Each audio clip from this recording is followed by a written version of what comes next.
tant d'amour que tu as manifesté à la croix pour chacun de nous. Nous voulons nous incliner maintenant pour être sensibles à tes oracles, à ton conseil. Que toute chair en moi soit effacée et que ton esprit prenne le devant pour parler à nos cœurs. Car ta parole que tu envoies est pour nous guérir, pour nous sauver. Ce sont les paroles de la vie. Merci de nous disposer et merci de te glorifier dans le nom de Jésus. Amen. Voilà, je vous salue toutes et tous dans le nom de notre Seigneur Jésus. Amen. Voilà, nous l'avons chanté. Il a été attaché à la croix pour nous. Amen. Il est mort, il est ressuscité pour nous. Amen. Et l'objectif, c'était de sauver nos vies. Mais il se doutait bien que le chemin allait être difficile. Et pour cela, il a fait une promesse. Vous vous souvenez de la promesse qu'il a faite? Je serai avec vous que le dimanche, quand tout va bien, quand vous êtes saints, quand vous n'avez pas commis de péché, il sera avec nous tous les jours. Et c'est important parce que le Seigneur se révèle à chacun de nous comme le berger de nos âmes. Amen. Peut-être qu'on peut considérer que le pasteur ne fait pas assez de travail, mais lui, il fait de façon parfaite. Amen. Il veille sur nous et l'intérêt, il nous a sauvés, mais l'intérêt, c'est qu'on puisse vivre avec lui pour l'éternité. Il ne veut pas qu'un de nous puisse manquer d'éternité. Qu'on soit faible, qu'on soit fort, lui, il veut nous conduire. Amen. Et le verset qu'on va lire est un verset important parce que c'est un berger qui parle. Dans l'évangile de Jean, chapitre 10, au verset 27, il dit « Mes brebis entendent ma voix, je les connais et elles me suivent. » Il dit « mes brebis ». Et c'est important de le comprendre. Dans notre marche chrétienne, dans notre marche de croyants, beaucoup d'entre nous disent, moi je peux le dire, j'ai dit, certains d'entre nous disent, Dieu m'a dit, Dieu m'a convaincu, j'ai à cœur, ça vient de Dieu. Alors qu'à la vérité, on a pensé entendre Dieu, alors que nous entendions nos blessures. D'autres pensent entendre le Saint-Esprit, alors qu'elles entendent leurs émotions. Ça nous arrive tous, ça fait partie de l'humanité. Et parfois, ce qui nous trompe le plus, ce n'est pas la voix du diable, c'est notre propre voix déguisée spirituellement. Car toutes les voix, il faut le savoir, ne viennent pas de Dieu. Quelqu'un me comprend ce matin? Et tout ce qui semble spirituel n'est pas forcément divin. Le danger de notre génération, mes bien-aimés, ce n'est pas le péché visible. Le danger, c'est la confusion spirituelle. Amen. Nous sommes et nous avons été parfois des croyants dirigés par nos sentiments, des décisions prises sans discernement, des Dieu m'a dit. On en a partout qui n'ont jamais été prononcées par Dieu. Mais Jésus a dit de façon solennelle, mes brebis entendent ma voix, je les connais et elles me suivent. Pas mes brebis suivent leurs émotions, pas mes brebis suivent les tendances, pas mes brebis suivent les voix populaires ou du plus grand nombre. Elles suivent sa voix. Alors aujourd'hui, une question essentielle se pose. Comment discerner la voix de Dieu de notre propre pensée, de nos émotions, de choses qui ne sont pas de Dieu? Car nous vivons dans une génération saturée par les voix. Quelqu'un est d'accord avec moi? Il y a plein de voix. La voix des réseaux, la voix des émotions, la voix de la tradition, la voix des blessures qu'on peut avoir subies, la voix des ambitions, la voix de la peur et parfois notre propre voix déguisée en voix de Dieu, alors que ce n'est pas Dieu. Beaucoup disent Dieu m'a dit. Mais la vraie question n'est pas est-ce que j'entends une voix? La vraie question est, quelle voix suis-je en train d'écouter? Car entendre une voix spirituelle ne signifie pas forcément entendre Dieu. Est-ce que quelqu'un me comprend ce matin? Le diable parle, les émotions parlent, le passé parle, l'ego parle, la chair parle, mais Jésus dit, mes brebis entendent quoi? Ma voix. Cela signifie qu'il existe une voix identifiable, une relation possible et un discernement spirituel accessible. Il dit, mes brebis entendent ma voix.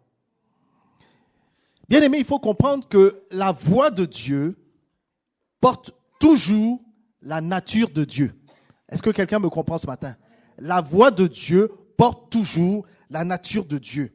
La Bible dit dans 1 Jean 1, 5, Dieu est lumière, il n'y a point en lui de ténèbres. En d'autres termes, il n'y a point en lui de confusion. La voix de Dieu porte toujours son ADN. Dieu, quand il parle, il ne parle pas contrairement à son caractère. Amen. Par sa voix, il se révèle. Si la voix que tu as entendue produit la confusion, c'est que ce n'est pas Dieu. Est-ce que quelqu'un me comprend ce matin? Si la voix que tu as entendue produit de la manipulation, c'est que ce n'est pas Dieu. Si la voix que tu as entendue est une voix de condamnation destructive, c'est que ce n'est pas Dieu. Si la voix que tu as entendue, c'est de l'orgueil, de la haine, ou même de l'impureté, ce n'est pas de Dieu. Est-ce que quelqu'un me comprend ce matin? Élie est monté sur la montagne. Dans 1 Roi 19, Dieu n'était pas dans le vent violent. Dieu n'était pas dans le tremblement. Dieu n'était pas dans le feu. Mais Dieu était dans le murmure doux et léger. Amen. Pourquoi? Parce que Dieu ne se manifeste pas seulement dans la puissance. Il se manifeste aussi par sa nature. Est-ce que quelqu'un me comprend ce matin? C'est très important de le comprendre dans la relation que nous établissons avec Dieu. La voix de Dieu ressemble toujours au cœur de Dieu. Et combien de fois on s'est trompé? Peut-être pas vous, mais moi je me suis trompé. Depuis que j'ai commencé dans la foi, j'ai confondu des voix qui ressemblaient à Dieu, mais qui n'étaient pas Dieu. Je n'ai pas fait attention de comprendre que la voix de Dieu, c'est la révélation de sa nature. Amen. Dieu aime. Dieu tend toujours la main. Dieu veut sauver. Le désir de Dieu, c'est que le plus grand nombre soit sauvé. Sa voix ne peut pas être contraire à sa nature. Amen. C'est important de le comprendre. Est-ce que la voix que j'ai entendue vient de Dieu ou c'est une autre voix? Mais comment savoir concrètement si ce que j'entends vient réellement de Dieu? Il existe un test infaillible. Comment faire pour savoir si la voix que j'entends vient de Dieu? Il y a un test infaillible. C'est quoi le test? Comment je jauge si la voix que j'ai entendue vient de Dieu? Merci Hubert. Sa parole. Amen. Sa voix n'est jamais contraire à sa parole. La voix de Dieu est toujours en accord avec la parole. Ta parole est une lampe à mes pieds, une lumière où? Sur mon sentier. Dieu ne contredit jamais sa parole, bien-aimé. Le Saint-Esprit n'est pas indépendant des Écritures, il en est l'auteur. Dieu ne dira jamais « ne pardonne pas », c'est que ce n'est pas Dieu. Dieu ne dira jamais « venge-toi », ce n'est pas Dieu. Il a dit plutôt à moi la vengeance, à moi là. Dieu ne dit pas « vis dans le péché », c'est bon, on continue. Amen. C'est le péché qu'il a envoyé à la croix. Hein. Amen. Dieu ne dit pas « compromets-toi ». Même si cela semble spirituel, ce n'est pas Dieu. Amen. Vous avez vu comment le diable a tenté de piéger Jésus? Tu es le Fils de Dieu, il enverra tes anges. Non, tu ne tenteras pas le Seigneur ton Dieu. Amen. C'est lui qui a écrit les Écritures. C'est lui qui en est l'auteur. Il sait ce qu'il voulait dire. Mais la seule façon où vous aurez l'occasion de vérifier que ce que vous avez entendu, ce que vous avez à cœur vient de Dieu, c'est que c'est en conformité avec les Écritures. Et là, comme je le partageais hier aux candidats au baptême, ce n'est pas une question d'interprétation, c'est une question de révélation. Amen. On est OK? C'est une question de révélation. Qu'est-ce que Dieu a voulu nous dire? Qu'est-ce qu'il a voulu mettre à nos cœurs? Mais tout se passera en conformité avec sa parole. Amen.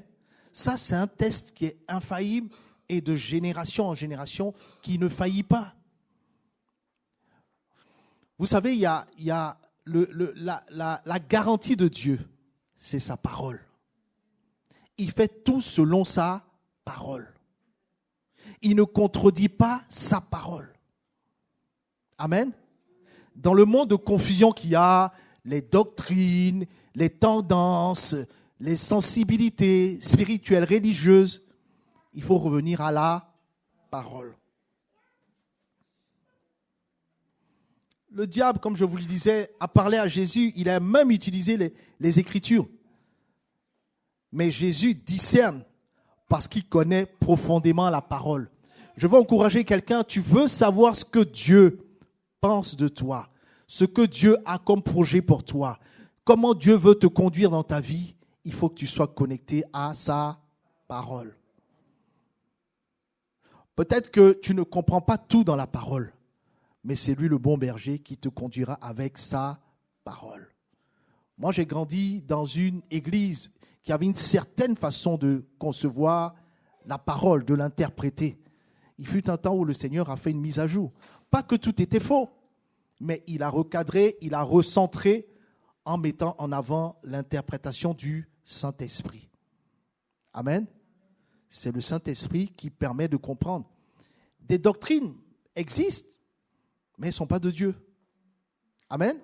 Même dans des églises, même dans des vieilles églises. Mais tout est à ramener à Dieu. Comment il se présente dans sa parole, comment il conçoit les choses dans sa parole. Est-ce que quelqu'un m'entend ce matin? C'est très important. Beaucoup veulent entendre Dieu sans aimer la Bible. Mais une oreille qui ignore la parole deviendra vulnérable aux illusions. Quand la Bible parle clairement, nous n'avons plus besoin de chercher une autre voie. La Bible est claire. Cependant, Dieu ne parle pas seulement par des directives. Il parle aussi par une atmosphère intérieure qu'on va voir. Amen. C'est quoi l'atmosphère intérieure qui nous permet de comprendre que c'est de Dieu? La paix. Alléluia. Dieu parle souvent avec la paix. Même quand il veut nous corriger, il nous donne la paix. Amen. Je me souviens de ces témoignages de ce frère qui me disait « Oui, mais j'ai eu une vision. Dans la vision, Dieu était en train de me reprendre. Il était dur, il était méchant. Je n'avais pas la paix, j'étais troublé. » Je lui ai dit « Non, c'est que Dieu n'était pas dedans. » Amen. C'est important de le comprendre. C'est important de comprendre que celui qui est le bon berger nous conduit avec sa paix, même quand il veut nous reprendre. Amen. Même quand il veut nous reprendre. C'est lui qui connaît tous les sentiers de nos vies. Même quand nous nous trompons, c'est lui qui est là avec sa paix de bon berger. Colossiens 3,15 nous dit que la paix de Christ règne où? Dans vos cœurs. Le diable accuse, mais la correction de Dieu convainc, elle n'écrase pas. C'est pour cette raison qu'il est important de comprendre que c'est Dieu qui convainc les cœurs. Ce n'est pas à quelqu'un de dire « Non, tu as mal fait, c'est comme ça ». Il faut que les gens vivent en se laissant conduire par Dieu qui convainc. Amen. Il convainc avec douceur. Regardez l'histoire du fils prodigue. Son père n'est pas allé le chercher de force. Qu'est-ce que son père faisait? Qu'est-ce que son père faisait? Les lecteurs de la Bible. Il attendait comment? Il va voir lui. Il va voir lui. Comment il faisait? Sandrine, comment il faisait, le père? D'accord. Plein d'amour. Amen. Comment il accueille son fils? Il embrasse. Amen. Ça, c'est Dieu. Vous voyez, là encore, la Bible révèle, parce que le fils, il a fait. il a fait quelque chose de grave. Il dit à son père, donne-moi mon héritage. Je vivrai mieux en gérant moi-même et loin de toi. Ça, c'est grave pour le contexte de l'époque. Mais malgré son erreur, Dieu le laisse, il prend conscience, son père l'attend et son père l'accueille. Amen. Ça, c'est Dieu. Tout cela dans une atmosphère de paix. Je ne sais pas, peut-être que tu t'accuses ou peut-être que tu es dur avec toi par rapport à un passé, mais Dieu t'attend avec amour et avec sa paix. Il te parle dans ton cœur. Je disais hier, ce n'est pas à moi de dire comment Dieu t'a parlé, c'est à toi de le sentir. Amen. Nous sommes des gens que Dieu utilise pour encourager à aller vers Dieu. Pas pour prendre la place de Dieu, pas pour être, je ne sais pas moi, un intermédiaire. Il n'y a qu'un seul médiateur entre Dieu et les hommes, c'est Jésus. Amen. Que chacun se laisse conduire par Dieu. Mais ce qui l'encouragera dans ce chemin-là, c'est la paix de Dieu. Amen. C'est peut-être pas compris, mais c'est comme ça que les choses doivent se faire. Certains me disent, oui, il faut être dur. Oui, d'accord, je suis dur. Mais si je suis dur, comment la personne va se laisser conduire par Dieu? Je ne serai pas tout le temps là. Amen. Je ne serai pas tout le temps là. Et comment il va faire loin de moi? Il va retrouver sa même nature.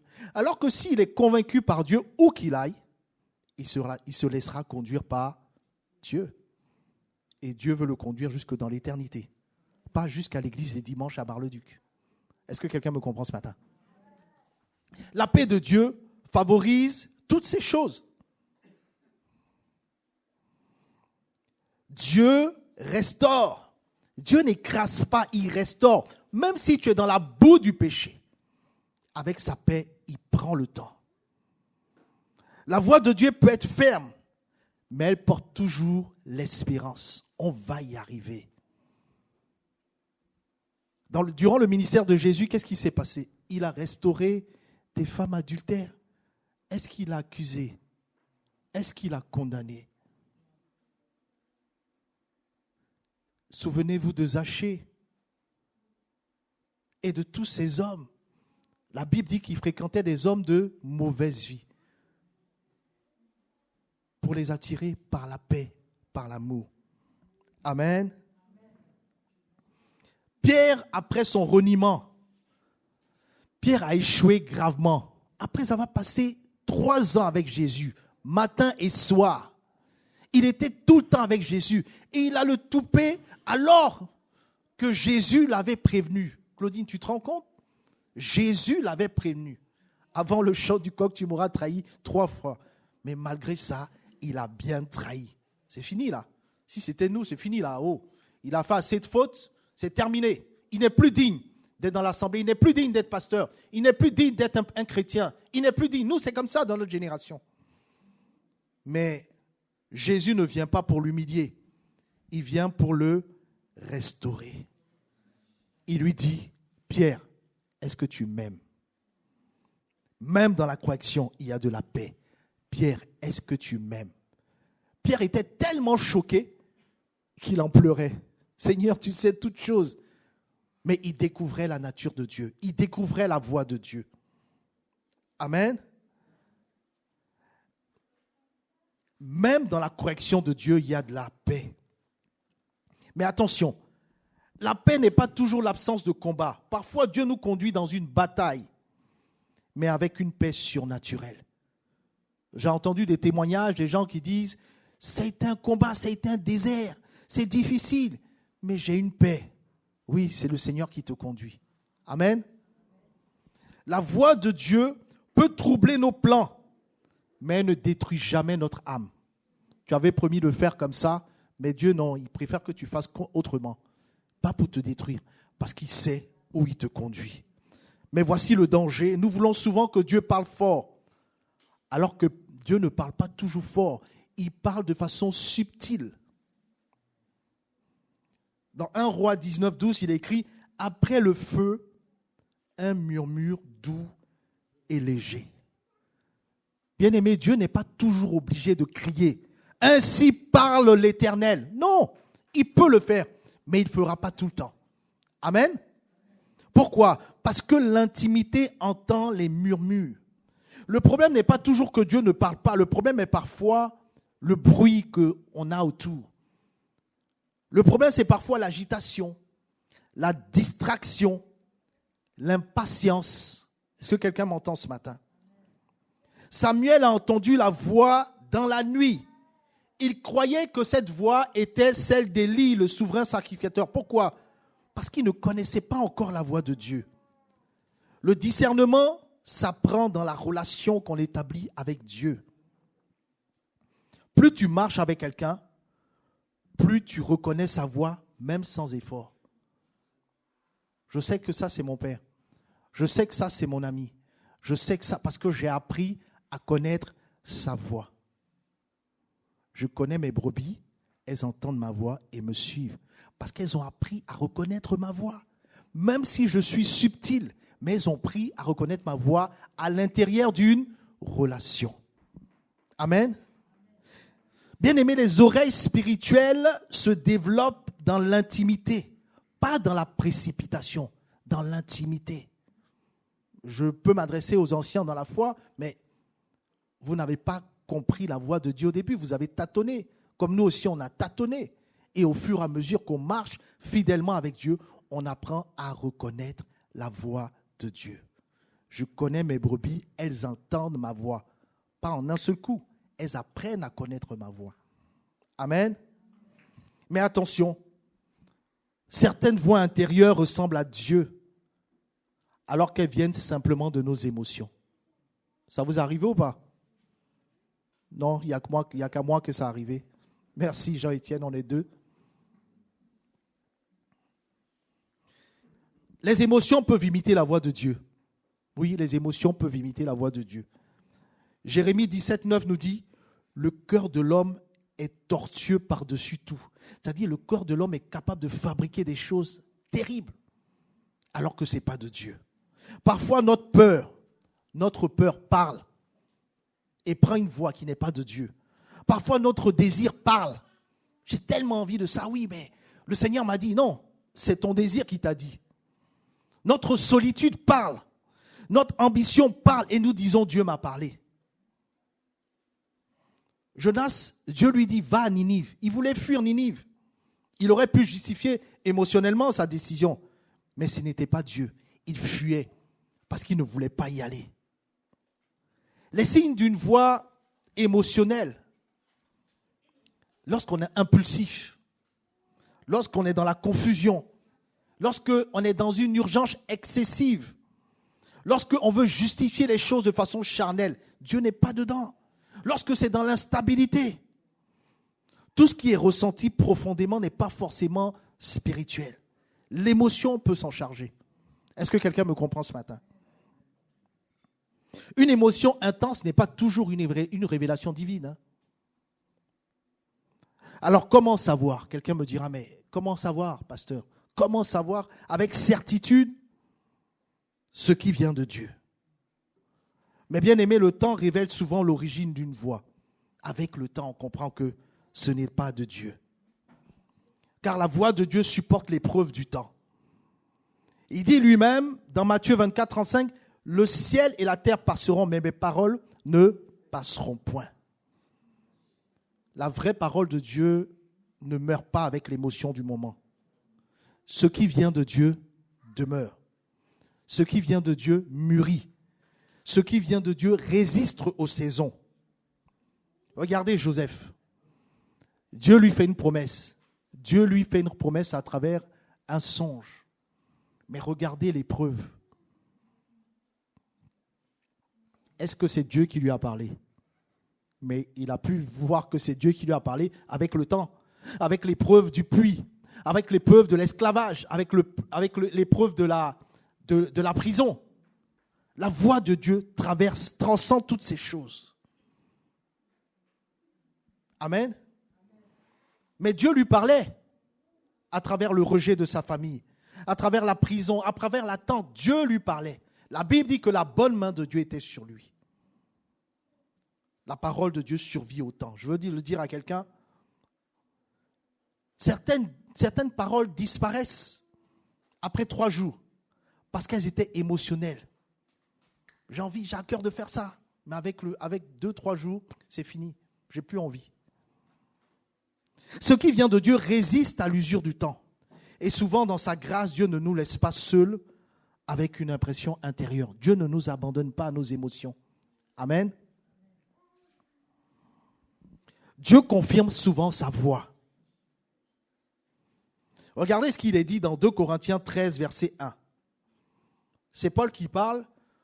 Toute affaire se réglera sur la déclaration de 2 ou 3 témoins. Dieu est là aussi. Amen. Dieu est là aussi. On ne peut pas juger une affaire seul. Pour être sûr que ça vient de Dieu, on en parle à des chrétiens mûrs, 2 ou 3 personnes, on cherche les conseils et on avance. Amen. Ça donnera l'occasion au Seigneur de confirmer sa voix sur ce qu'il t'a dit par rapport à ton projet. Est-ce que quelqu'un me comprend ce matin? Dieu confirme sa parole par la paix. Dieu confirme sa parole par les circonstances. Et peut-être que vous n'allez pas l'accepter, mais c'est une réalité. Dieu confirme sa parole aussi par les autorités spirituelles. Tu peux faire ce que tu veux, mais Dieu établit aussi des pasteurs pour que nous soyons des guides, des panneaux indicateurs. Amen. Je peux connaître la route de Paris, mais parfois il y a des panneaux qui disent oui, là, il faut prendre cette voie. C'est comme ça que Dieu a établi les choses. Dieu confirme sa parole aussi, il confirme sa voix aussi par des confirmations inattendues. Regardez l'histoire de Gédéon. Dieu lui parle, mais dans sa faiblesse, Dieu confirme encore. Non pas parce que Dieu est faible, mais parce que Dieu est patient. Il est patient avec ses enfants. Il est patient avec ceux qui cherchent sa voix. Les confirmations ne remplacent pas l'obéissance. Les confirmations fortifient notre foi. Quand Dieu insiste avec amour, c'est souvent qu'il prépare une destinée. Il a dit à Gédéon, vaillant héros. Quand Dieu insiste avec amour, c'est souvent qu'il a préparé cette destinée. Mais beaucoup passent à côté de la voix de Dieu à cause des erreurs fréquentes que l'on fait. C'est la voix de Dieu, c'est la voix de Dieu, alors que Dieu n'y est pas. Les erreurs qu'on a, parfois, c'est chercher des signes sans chercher Dieu. Je cherche des signes. Seigneur, donne-moi un signe. Mais cherche Dieu et tu verras la confirmation que c'est lui qui t'a parlé. Que quelqu'un me comprenne.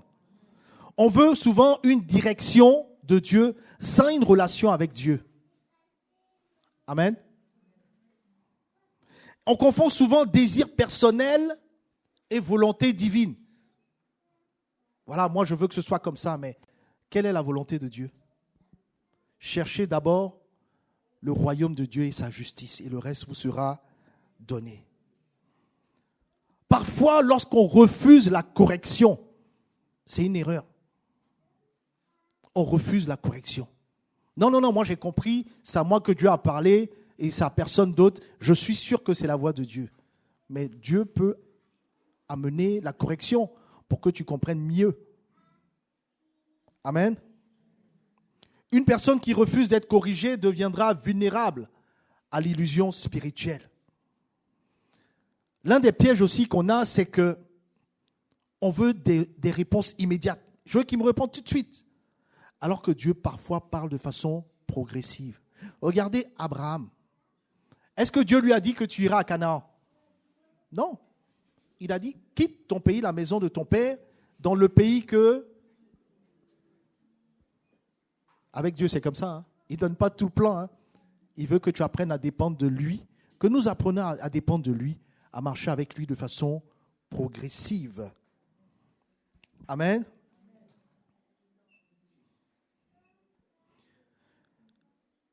Dieu ne veut pas qu'on dépende des prophètes. Ah, le prophète, il est venu, le prophète, il a dit ça. L'homme de Dieu, il est venu, il a dit ça. Le pasteur, il a dit ça. Mais Dieu utilise des prophètes. Dieu utilise des hommes de Dieu. Mais Dieu veut que ses brebis... Quelqu'un peut me compléter? Qu'est-ce que Dieu veut par-dessus tout? que ses brebis connaissent sa voix. Amen. Sa voix. Même dans le ministère du pasteur, même dans le ministère du prophète, Dieu veut que tu entendes sa voix. Parce que le prophète, il va passer. L'homme de Dieu, il va passer.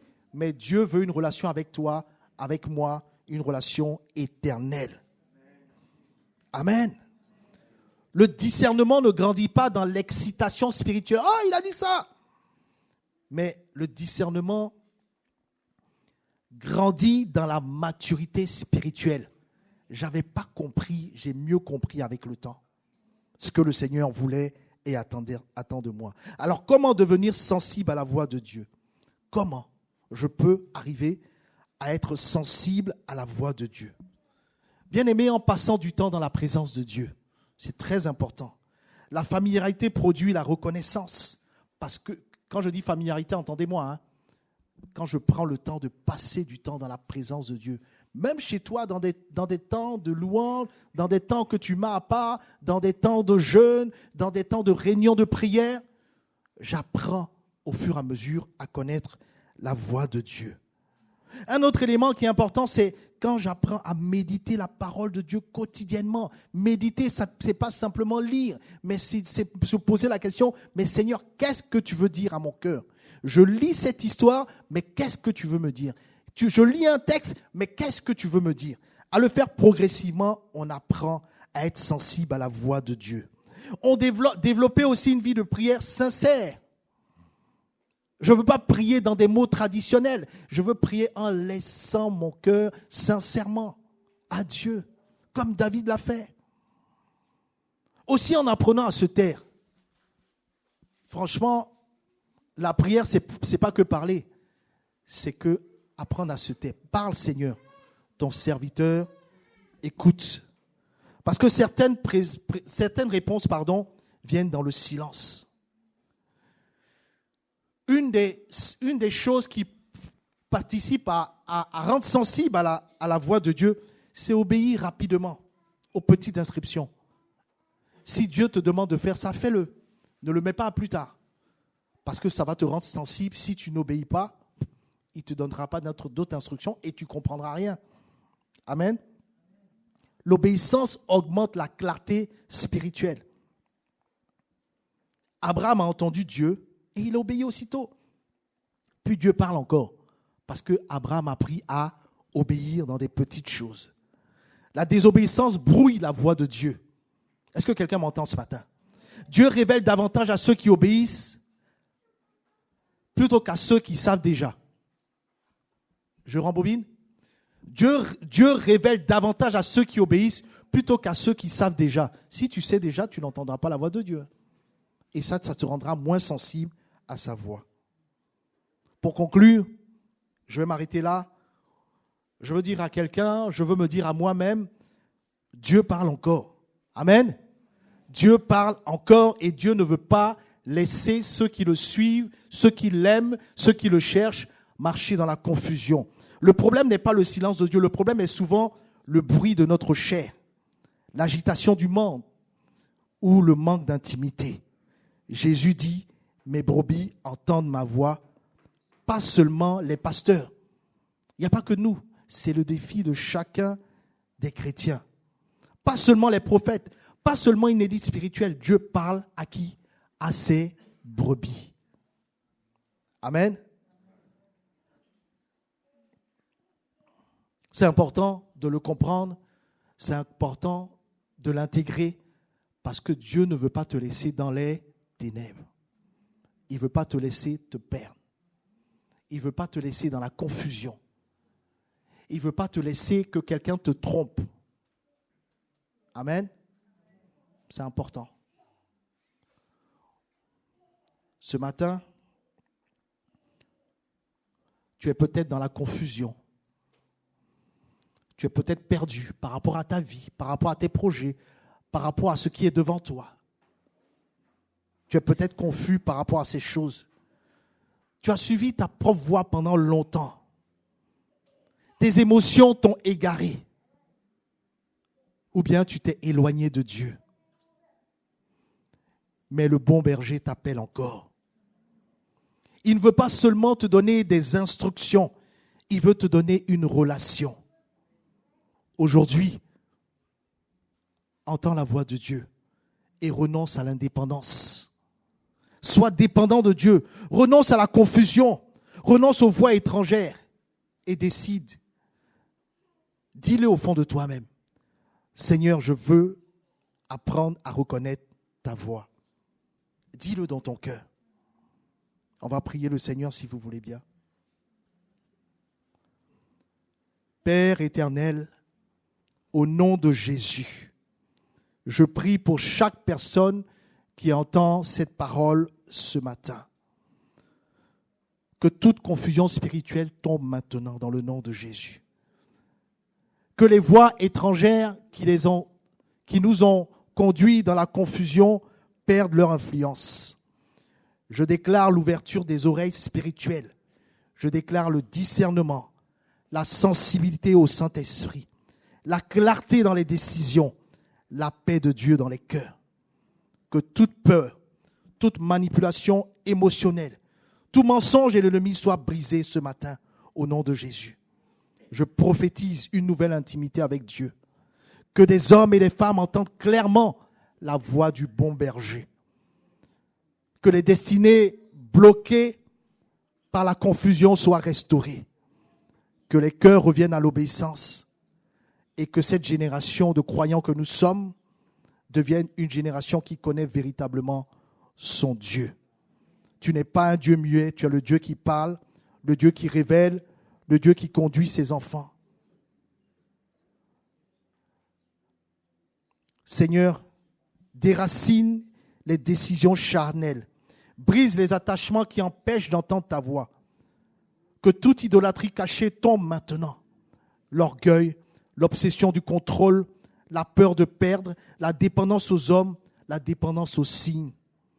Et que ton peuple que nous sommes ce matin revienne à l'intimité véritable avec toi. Je déclare au nom de Jésus que cette saison sera une saison de discernement surnaturel. Plusieurs d'entre nous éviteront des pièges parce que nous entendrons la voix de Dieu. Plusieurs d'entre nous recevront des directions précises pour nos destinées. Plusieurs ressortiront des relations toxiques, des décisions destructrices, des chemins de compromis, parce que la voix du berger devient claire. Oh Seigneur, merci pour tout ce que tu fais. Que l'huile fraîche du Saint-Esprit repose sur ton peuple ce matin, alors que je parle. Que les dons spirituels soient réveillés, que les cœurs refroidis soient rallumés, et que la voix de Jésus couvre désormais toutes les autres voix. Je scelle cette parole dans les vies et je déclare, nous ne serons plus dirigés par la confusion, mais nous serons dirigés par la voix du bon berger. Au nom puissant de Jésus. Alléluia.